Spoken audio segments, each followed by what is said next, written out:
Hi everyone, the bus company surveyed 800 customers to determine customer satisfaction. Those surveyed are 2 and 5/10% of the ridership on any given day. How many people ride the company's buses? I think the wording on this is horrible, but we'll work through it. All right, so if we map it out, recall that if we have all of something, we have 100%. And we're trying to figure out what is the all of it number, what's the whole. They're asking how many people ride the company's buses, all of them.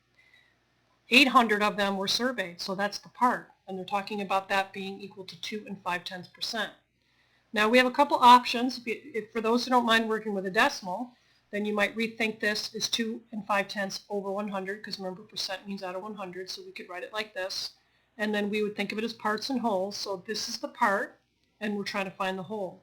Now if you're not a fan of working with decimals, remember that if we change this to a decimal, we would move it over 2 to the left, and if we move that over 2 to the left, the decimal goes here. And if we were to read that, that reads as 25,000. So if you prefer this black proportion over the blue one, they're both going to give you the same answer.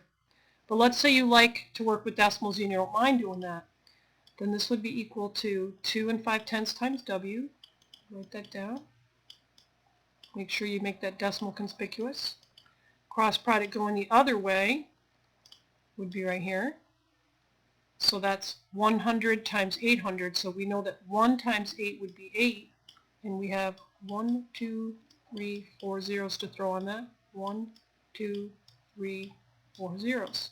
So the opposite of multiply a variable by 2 and 5/10 is to divide it by 2 and 5/10.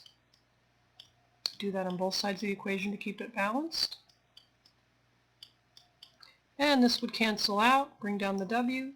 So the only thing left you have to do is find 80,000 divided by 2 and 5/10. And if you want to use a calculator, go for it. Now if you don't like the decimals, then you can use this proportion, which you would get 25W equals, and then that would be this cross product, by the way. The other cross product would be going this way. Use red. 1,000 times 800. So 1 times 8 would be 8. So in this case you would have 1, 2, 3, 4, 5 zeros to add. 1, 2, 3, 4, 5.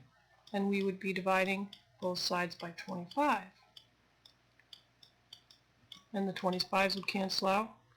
And you would just solve for W by doing, in this case, 800,000 divided by 25, which would give you the same thing that you would get if you did it this way.